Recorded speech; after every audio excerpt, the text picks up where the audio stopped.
الحمد لله رب العالمين، والصلاة والسلام على أشرف الأنبياء والمرسلين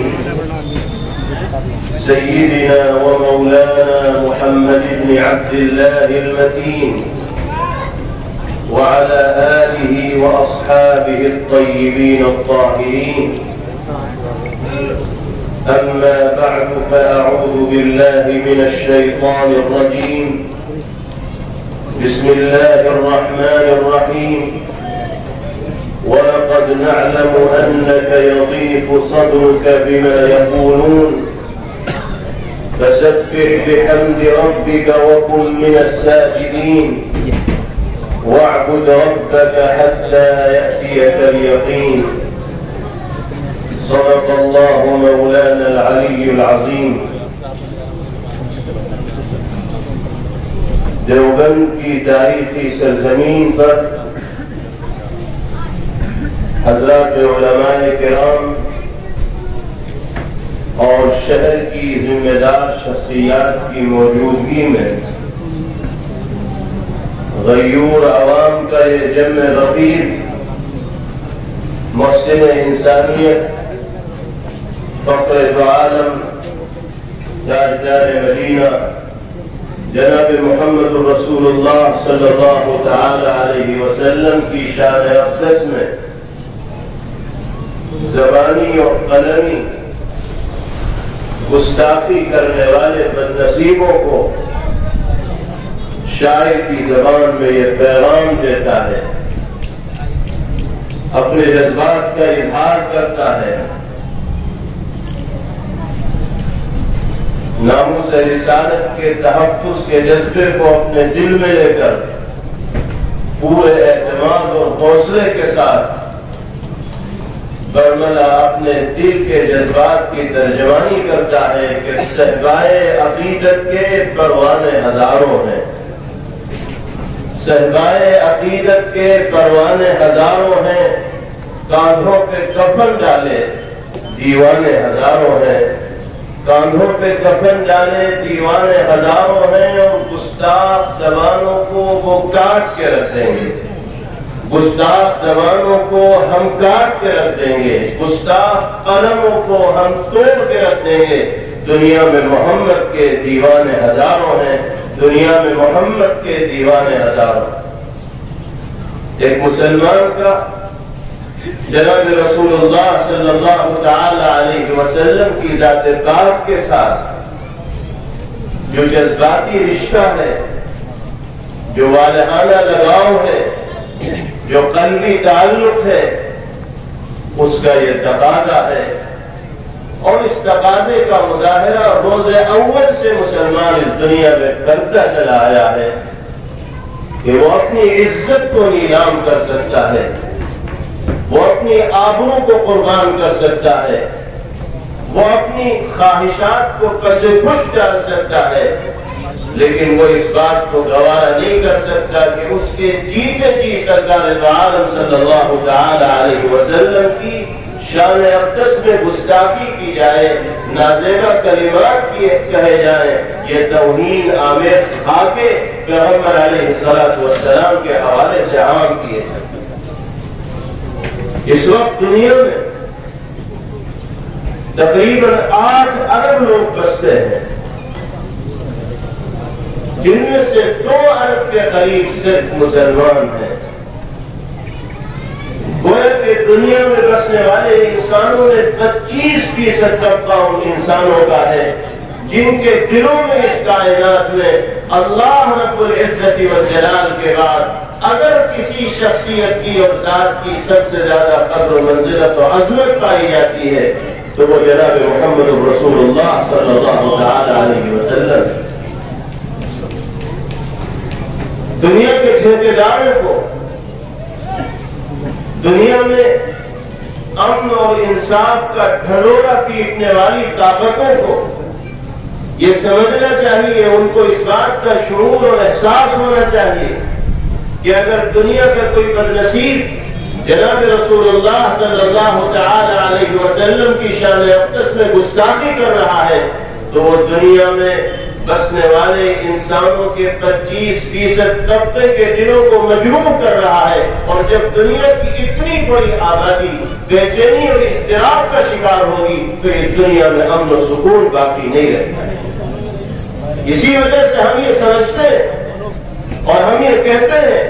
کہ سرکار دو عالم صلی اللہ تعالی علیہ وسلم کی شان اقدس میں گستاخی کرنے والے بدترین مجرم ہیں، دہشت گرد ہیں، دنیا کے امن اور سلامتی اور انصاف کو غارت کرنے والے اور ختم کرنے والے لوگ ہیں۔ ایسے لوگوں کے خلاف عالمی عدالت میں مقدمہ چلایا جانا چاہیے، اور جو فرد جرم قانونی اعتبار سے ان پر عائد ہوتی ہے وہ عائد ہونی چاہیے، اور قرار واقعی سزا ان کو دینی چاہیے۔ عجیب بات ہے، دنیا کا یہ قانون ہے کہ کوئی بھی شخص اگر یہ سمجھتا ہے کہ کسی آدمی کے اقدام سے اس کی عزت کو ٹھیس پہنچی ہے تو وہ عدالت سے رجوع ہوتا ہے، حتی کہ عزت کا مقدمہ دائر کرتا ہے۔ عدالت کسی انسان کی عزت سے کھلواڑ کرنے والے انسان کو مجرم قرار دیتی ہے، اور اگر اس کا جرم ثابت ہو جاتا ہے تو حتی کہ عزت کی بنا پر جرمانہ اس کے اوپر عائد کیا جاتا ہے۔ ایک عام انسان اپنی عزت پر حرف آنے کی وجہ سے جب عدالت سے رجوع کرنے کا حق رکھتا ہے تو مذہبی پیشواؤں میں سے اگر کسی پیشوا کو کوئی انسان تنقید کا نشانہ بنا رہا ہے، ان کی عزت سے کھلواڑ کر رہا ہے، جناب رسول اللہ صلی اللہ علیہ وسلم کی شان اقدس میں گستاخی کر رہا ہے، تو اس کو جرم دنیا کیوں تصور نہیں کرتی؟ اور اگر جرم تصور کیا جاتا ہے تو ایسے مجرموں کے خلاف کارروائی کیوں نہیں کی جاتی؟ یہ دوہرا پیمانہ اور دوہرا رویہ دیکھنے کو کیوں ملتا ہے؟ مذہب اسلام کسی بھی مذہب کے پیشوا پر انگلی اٹھانے سے روکتا ہے۔ جناب رسول اللہ صلی اللہ تعالی علیہ وسلم نے تو انسانیت کا درس دیا، آپ نے لوگوں کے دلوں میں انسانیت کا احترام بٹھایا، آپ نے بتایا ہے کہ غیروں کے ساتھ کیا سلوک کیا جائے، کیا برتاؤ کیا جائے۔ آپ نے اپنے ماننے والوں کو اس بات کی تلقین کی ہے کہ کسی بھی مذہب کی بزرگ شخصیت کو کبھی بھی نشانہ نہ بنایا جائے، ان پر تنقید نہ کی جائے، ان کی ملامت نہ کی جائے۔ لیکن اس کے باوجود جناب رسول اللہ صلی اللہ تعالی علیہ وسلم کی شان اقدس میں گستاخیوں کے واقعات یہ کہ بات دیگر دنیا کے اندر پیش آتے رہتے ہیں، اور مسلمانوں کے جذبات سے کھلواڑ کر کے یہ طاقتیں دنیا کے امن کو غارت کرنے اور نقصان پہنچانے کا کام کرتی ہیں۔ دوہرا معیار اور دوہرا پیمانہ یہ ہے کہ اگر کسی اور مذہبی پیشوا کو کوئی نشانہ بناتا ہے تو دنیا سراپا احتجاج بن جاتی ہے، اور اس شخص کو مجرم بنا کر دنیا میں پیش کیا جاتا ہے، کٹہرے میں کھڑا کر دیا جاتا ہے، اس کے خلاف تجاویز اور قراردادیں پاس ہوتی ہیں۔ لیکن کوئی شخص اگر جناب رسول اللہ صلی اللہ تعالی علیہ وسلم کے خلاف سازشیں رچتا ہے، آپ کی شان اقدس میں گستاخیاں کرتا ہے، تو دنیا کی یہی طاقت ایسے بدنصیب کو مجرم ماننے کے لیے تیار نہیں ہوتی، اور کہہ دیتی ہے کہ اظہار رائے کی آزادی ہے، جو چاہے اپنی رائے کا اظہار کر لے۔ حالانکہ یورپی یونین کی عدالت برائے حقوق انسانی اس بات کا فیصلہ کر چکی ہے کہ کسی بھی مذہبی پیشوا کے خلاف اپنی زبان سے رائے کا اظہار کرنا یا اپنے قلم سے رائے کا اظہار کرنا، یہ اظہار رائے کی آزادی کے زمرے کے اندر نہیں آتا۔ ایسا شخص دنیا میں عدم رواداری اور نفرت کو بڑھاوا دینے والا ہے۔ یورپی یونین کی عدالت ایسے شخص کی حرکتوں کو عدم رواداری اور نفرت کو بڑھاوا دینے والا قرار دے رہی ہے، لیکن یہی لوگ جو یورپی یونین کی عدالتوں پر ایمان لانے والے ہیں، ایسے موقع پر یورپی یونین کی عدالت کے ذریعے ہونے والے فیصلوں پر بھی کان نہیں کرتے۔ ہونا تو یہ چاہیے تھا کہ اس موقع پر جب فرانس کے صدر نے نبی کریم علیہ السلام کی شان اقدس میں گستاخی کی جسارت کی اور توہین آمیز خاکوں کو چسپاں کرنے کا اعلان کیا، تو ساری دنیا فرانس کے صدر کی دہشت گرد ہونے کا اعلان کرتی، اس کے خلاف تجویزیں پاس کرتی، مذمت کرتی، لیکن دنیا یہ تو خاموش تماشائی بنی ہوئی ہے۔ یہ دنیا میں امن اور رواداری کے دشمن فرانس کے صدر کی مذمت کرنے کے بجائے اس کی تائید و حمایت کر رہے ہیں۔ افسوس کی بات یہ ہے کہ ہمارے ملک کی حکومت بھی فرانس کے صدر کی اس مجرمانہ عمل کی تائید کر کے اپنے ملک میں بسنے والے مسلمانوں کی غیرت سے، ان کے ضمیر سے، ان کے جذبات سے کھلواڑ کر رہے ہیں۔ یہ حکومت جس نے ملک کی شناخت اور روایات اور پہچان کو مٹانے کا گویا کہ عزم کر رکھا ہے، ارادہ کر رکھا ہے، یہ کے بعد دیگر اس حکومت کے ذریعے وہ فیصلے ہوتے ہیں کہ جس کے نتیجے میں ملک کی شناخت اور پہچان ملیامت ہوتی ہے۔ ہمارے ملک کی پہچان ہے رواداری، ایک دوسرے کا احترام، عزت نفس کا خیال، مختلف مذاہب کے ماننے والے اس ملک کے اندر آباد ہیں۔ اس موقع پر ہمارے ملک کی حکومت کو فرانس کے صدر کی اس گستاخانہ حرکت کی مذمت کرنی چاہیے تھی، لیکن مذمت کے بجائے یہ دیکھ کر افسوس ہوتا ہے کہ حکومت اس ملعون کی تائید میں کھڑی ہوئی۔ یہ سچائی ہے کہ جناب رسول اللہ صلی اللہ تعالی علیہ وسلم کی شان تو ایسی رفیع ہے اور ایسی عظیم ہے کہ جو آپ کے خلاف سازشیں رچتا ہے، آپ کو تنقید کا نشانہ بناتا ہے، وہ خود منہ کی کھاتا ہے، دنیا اسی کے اوپر تھوکتی ہے۔ میرے آقا کی عزت پر، رفعت پر، سربلندی پر نہ آج آئی ہے اور نہ آ سکتی۔ جس شخصیت کو اللہ رب العزت والجلال نے عظمت عطا فرمائی ہو، توقیر عطا فرمائی ہو، بزرگی اور فضیلت عطا فرمائی ہو، اس شخصیت کو چند دریدہ دہن لوگ تنقید کا نشانہ بنا کر یا ان کے توہین آمیز خاکے ملا کر ان کی عزت کو ملیامت نہیں کر سکتے، ان کی عظمت اور رفعت کے اوپر آنچ نہیں لا سکتے۔ لیکن ہماری یہ ذمہ داری اور فریضہ ہے کہ اگر اس طرح کی کوئی حرکت دنیا کے اندر ہو تو ہمیں تحفظ ناموس رسالت کی خاطر میدان عمل کے اندر آنا چاہیے اور اپنی استطاعت و طاقت و قوت کے بقدر اس طرح کی گستاخانہ حرکتوں کی پرزور الفاظ میں مذمت کرنی چاہیے اور اپنی عوامی طاقت کے ذریعے، ایمانی طاقت کے ذریعے حکومت کو اس بات پر مجبور کر دینا چاہیے کہ اس طرح کے مجرموں کے خلاف قرار واقعی سزا کا فیصلہ کیا جائے اور ایسا عبرت کا نشان ان کو بنایا جائے کہ آئندہ کسی اور کو جناب رسول اللہ صلی اللہ تعالی علیہ وسلم کے سلسلے میں گستاخانہ حرکتوں کے ارتکاب کا موقع نہ ملے۔ اللہ رب العزت والجلال نے اسی اہم فریضے کی انجام دہی کے لیے ہمیں اور آپ کو اس موقع پر یہاں جمع کیا ہے۔ اللہ تعالی ہم سب کے دلوں میں نبی کریم علیہ السلام کی سچی اور حقیقی محبت جاگزی فرمائے اور آپ کی سنت کا نمونہ باری تعالی ہمیں اپنی زندگیوں کے اندر داخل کرنے کی توفیق نصیب فرمائے۔ پیغمبر علیہ السلام کی تعلیمات و ہدایات سے اللہ رب العزت والجلال ہمیں سبق لینے والا بنائے۔ دنیا کو یہ معلوم ہونا چاہیے کہ حضور پاک علیہ السلام کی زندگی تو وہ زندگی ہے، آپ کی ذات تو وہ ذات ہے کہ جو سراپا رحمت ہے، جو سراپا شفقت ہے، جس میں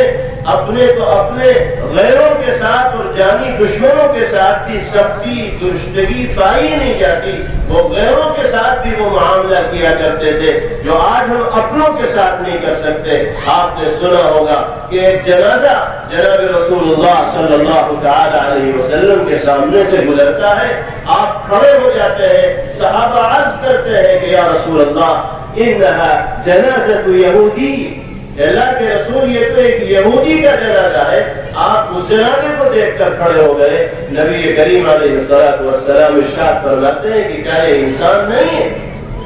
یعنی یہودی ہونا یا کسی اور مذہب سے تعلق رکھنے والا ہونا الگ چیز ہے، لیکن انسانیت کی لڑی میں یہ شخص بھی پرویا ہوا ہے اور انسانیت کے احترام کا تقاضا یہ ہے کہ اگر کسی انسان کا جنازہ جا رہا ہے تو انسانیت کے احترام میں کھڑا ہو جانا چاہیے۔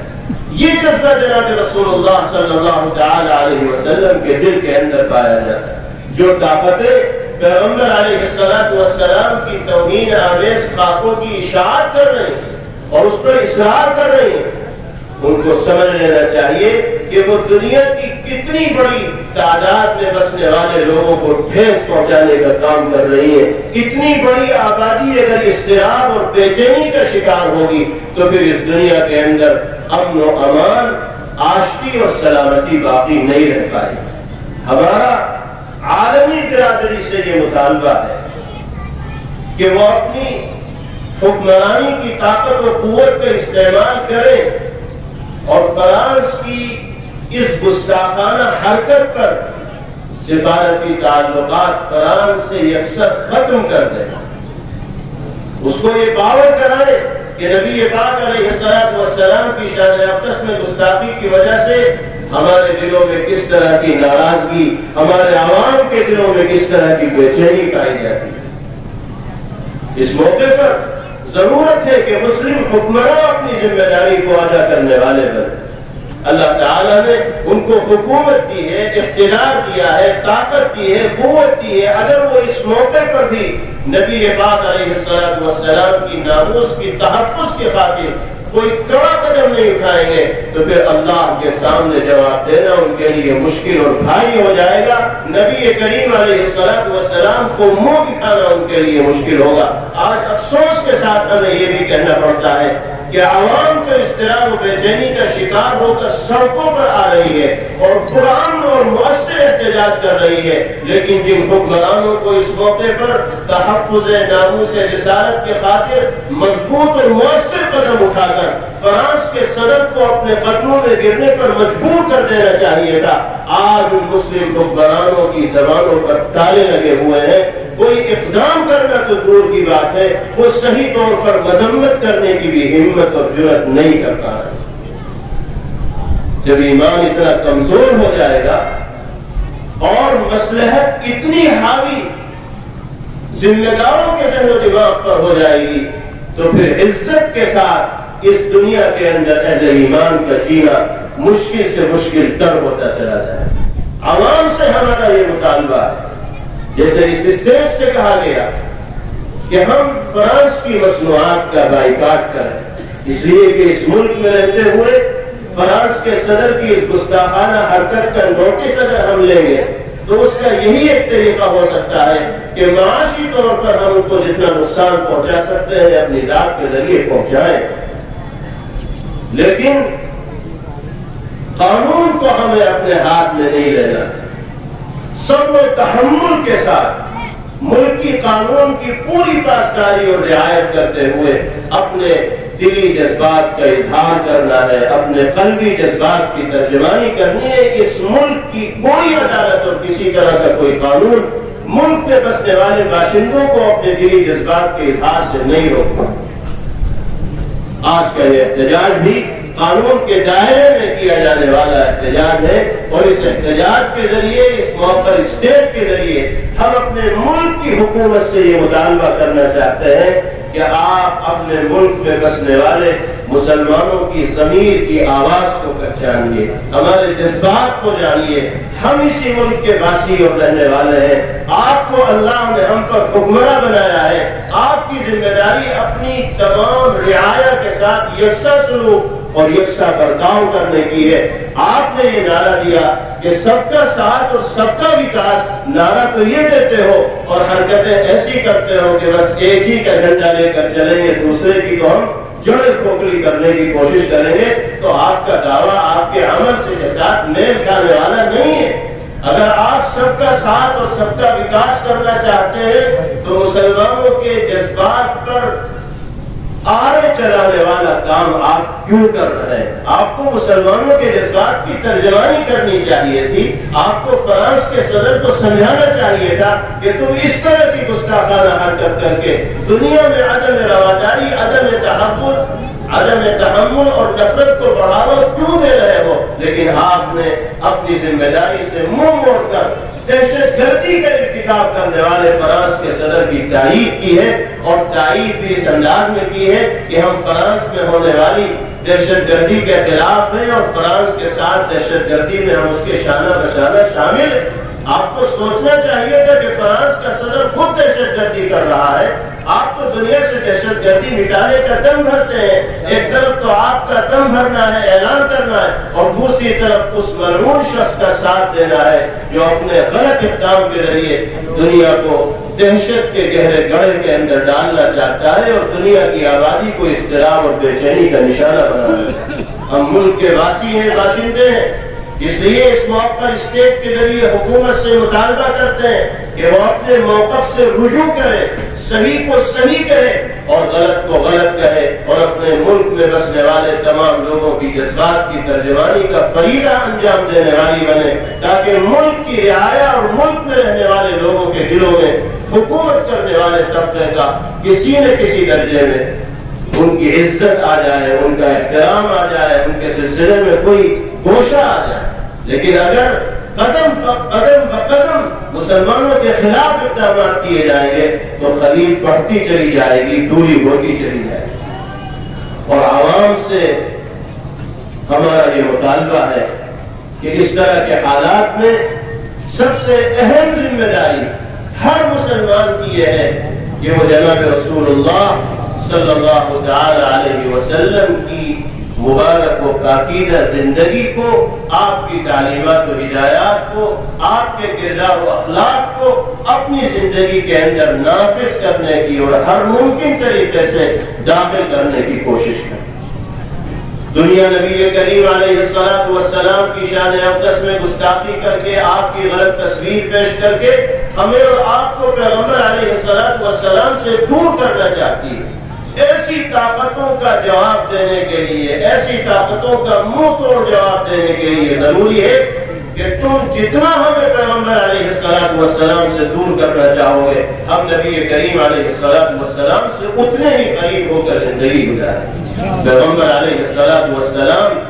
وعدے کے پکے تھے، عفو درگزر اور معاف کرنا نبی کریم علیہ السلام کا شیوا تھا۔ آپ کے اخلاق اور آپ کا کردار ایسا نمایاں اور بہترین تھا کہ جو ایک مرتبہ آپ سے ملتا تھا متاثر ہوئے بغیر نہیں رہتا تھا۔ پڑوسیوں کے ساتھ آپ کا کیسا معاملہ تھا، غیر مسلموں کے ساتھ آپ کا کیسا معاملہ تھا، رواداری اور تحمل و برداشت پیغمبر علیہ السلام کی زندگی میں کیسی پائی جاتی تھی، ان تمام چیزوں کو اچھی طرح پڑھ کر ہمیں اپنی زندگی میں داخل کر کے دنیا کے سامنے سیرت طیبہ کا نمونہ پیش کرنا ہے۔ پیغمبر علیہ السلام کی تعلیمات و ہدایات کا اور آپ کے کردار کا عملی نمونہ اگر ہمارے ذریعے سے دنیا کے اندر پیش کیا جائے گا تو جن کے دلوں میں نبی کریم علیہ السلام کے سلسلے میں نفرت و غیظ و عداوت کے جذبات پائے جاتے ہیں، انشاءاللہ وہ لوگ آپ سے اور پیغمبر علیہ السلام سے محبت کرنے والے بنے۔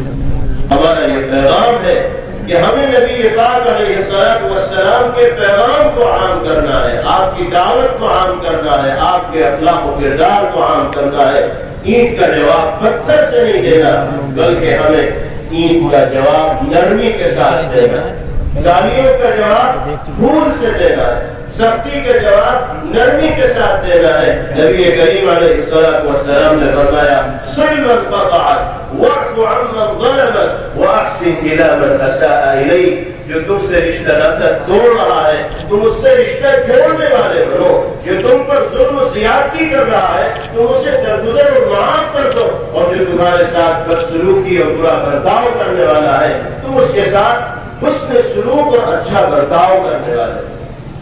نبی پاک علیہ السلام کو آپ کی زندگی میں بھی لوگ ایذا دیا کرتے تھے،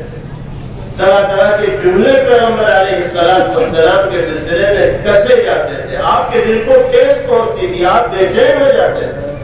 اللہ رب العزت والجلال ان تمام چیزوں کا مشاہدہ فرما رہے، نبی کریم علیہ السلام کو تسلی دیتے ہیں باری تعالی وَلَقَدْ نَعْلَمُ أَنَّكَ يَضِيقُ صَدْرُكَ بِمَا يَقُولُونَ۔ اے محمد صلی اللہ علیہ وسلم ہم جانتے ہیں، ہمیں سب کچھ معلوم ہے کہ ان لوگوں کے سخت جملوں سے آپ کا دل تنگ ہو رہا ہے، آپ کے دل کو ٹھیس پہنچ رہی ہے۔ آپ کی ہمت جواب دے رہی، آپ کبیرہ خاطر اور رنجیدہ ہو رہے، لیکن آپ کو گھبرانے کی ضرورت نہیں، آپ کو مایوس ہونے کی ضرورت نہیں، آپ کو اپنی منزل سے پیچھے ہٹنے کی ضرورت نہیں، آپ مضبوطی کے ساتھ اسی راستے پر چلتے رہیے جس راستے پر چلنے کا حکم ہم نے آپ کو دیا ہے۔ آپ کو کیا کرنا ہے؟ فَسَبِّحْ بِحَمْدِ رَبِّكَ وَكُن مِّنَ السَّاجِدِينَ وَاعْبُدْ رَبَّكَ حَتَّى يَأْتِيَكَ الْيَقِينُ۔ آپ کو تو اپنے پروردگار کی حمد و ثنا اور تسبیح و تحمید میں لگے رہنا ہے، اللہ سے اپنے رشتے کو مضبوط سے مضبوط تر کرنا ہے۔ جس کا رشتہ اللہ سے مضبوط ہوگا دنیا کی کوئی طاقت اس کا بال بیٹا نہیں کر سکتی۔ سارا نظام اللہ رب العزت والجلال کے قبضہ قدرت میں ہے، جو کچھ ہوتا ہے اس کی مرضی اور منشا سے ہوتا ہے۔ اگر ہمارا اور آپ کا جوڑ اللہ سے مضبوط ہو جائے، ساری دنیا مل کر بھی اگر ہمیں نقصان پہنچانا چاہے گی تو ایک بال برابر میں نقصان نہیں پہنچا سکتی۔ یہ ہمارا ایمان ہے، یقین ہے اور عقیدہ۔ ہدایت دی گئی کہ وَاعْبُدْ رَبَّكَ حَتَّى يَأْتِيَكَ الْيَقِينُ، جب تک جان میں جان رہے اپنے پروردگار کی عبادت کرتے رہیے، پرستش کرتے رہیے، غلامی کرتے رہیے، اس کی اطاعت میں زندگی گزارتے رہیے۔ یہ ہدایت اللہ نے نبی کریم علیہ السلام کو دی ہے۔ سخت سے سخت حالات میں، اضطراب اور بے چینی کے ہر دور میں اللہ رب العزت والجلال کی اس ہدایت کے مخاطب ہم اور آپ بھی بنتے ہیں۔ ہمیں اور آپ کو سبق کے درجے میں اگر ایک طرف اس طرح کی گستاخانہ حرکتوں کے خلاف مؤثر اور پرامن قانون کے دائرے میں رہتے ہوئے احتجاج کرنا ہے، تو دوسری طرف اپنے گریبان میں چھان کر دیکھنا ہے کہ کہیں یہ تمام چیزیں ہماری بدعملی کے نتیجے میں وجود میں تو نہیں آ رہی، کہیں ہمارا رشتہ اللہ سے کمزور تو نہیں ہو گیا، کہیں اللہ کی ناراضگی اور غضب کو ہم اپنی بدعملیوں کی وجہ سے مول لینے والے تو نہیں بن گئے۔ خدا نخواستہ اگر اس طرح کی بدعمالیاں ہماری زندگی میں ہیں جو اللہ کے غیظ و غضب اور غصے کو دعوت دینے والی ہیں، تو سب سے پہلے ان بدعمالیوں سے توبہ کرنی چاہیے، اللہ سے رجوع کرنا چاہیے، لو لگانی چاہیے۔ اللہ راضی ہوں گے تو کائنات کا ذرہ ذرہ ہم سے اور آپ سے راضی ہو جائے گا۔ اللہ ناصر و حامی اور مددگار ہوں گے تو دنیا کی کوئی طاقت ہمارا بال بیٹا نہیں کر پائے گی۔ اس یقین کے ساتھ ناموس رسالت کے تحفظ کا جذبہ لے کر ہمیں اس جلسے سے واپس جانا ہے اور اس جذبے کو اپنے بھائیوں میں، اپنی بہنوں میں، آبادیوں میں، ملک میں بسنے والے لوگوں کے اندر عام کرنا ہے۔ اللہ تعالی ہم سب کو اسی جذبے کے ساتھ جینے کی اور اسی جذبے کے ساتھ مرنے کی توفیق عطا فرمائے۔ اس وقت ہماری اور آپ کی اس مبارک و مسعود پروگرام میں شرکت یہ صرف اور صرف اللہ کی توفیق کے نتیجے میں ہوئی ہے۔ یقیناً اس پروگرام کا انعقاد کرنے والے لوگوں کی محنت و جدوجہد کا اس میں دخل ہے، لیکن میں یہ کہنا چاہتا ہوں کہ یہ کوئی ایسا کام نہیں ہے کہ جس پر مبارکبادی دی جائے ہمیں یا آپ کو، بلکہ یہ ایک فریضہ ہے جس کو انجام دیا جا رہا ہے۔ ہم نماز پڑھتے ہیں تو ہمارا فریضہ ہے نماز پڑھنا، روزہ رکھتے ہیں تو فرض ہے روزہ رکھنا۔ اسی طرح اگر پیغمبر علیہ السلام کے ناموس پر کوئی حرف آ رہا ہے تو اس کے خلاف مؤثر و پرامن احتجاج کے لیے میدان عمل کے اندر آنا یہ ہماری ایمانی غیرت کا اور ایمانی حمیت کا تقاضا ہے، اپنے فریضے کی انجام دہی ہے جس کو اللہ کے کرم سے ہمارے احباب نے، ہمارے بزرگوں نے، ہمارے ساتھیوں نے انجام دیا، آواز دی، اور اس آواز پر ہم اور آپ لبیک کہنے والے بنے اور اللہ نے ہمیں اس پروگرام میں شرکت کی سعادت میسر فرمائی۔ اللہ پاک نبی کریم علیہ السلام کی تعلیمات و ہدایات اور روشن کردار کو ساری دنیا کے اندر عام فرمائے، اور جو لوگ آپ کے کردار سے ناواقفی کی بنا پر آپ کی شان میں گستاخی کر رہے ہیں، اللہ ان کو بھی ہدایت سے نوازے اور ان کو بھی میرے آقا کے دامن رحمت میں جگہ لینے کی توفیق نصیب فرمائے۔ وآخر دعوانا ان الحمدللہ رب العالمین۔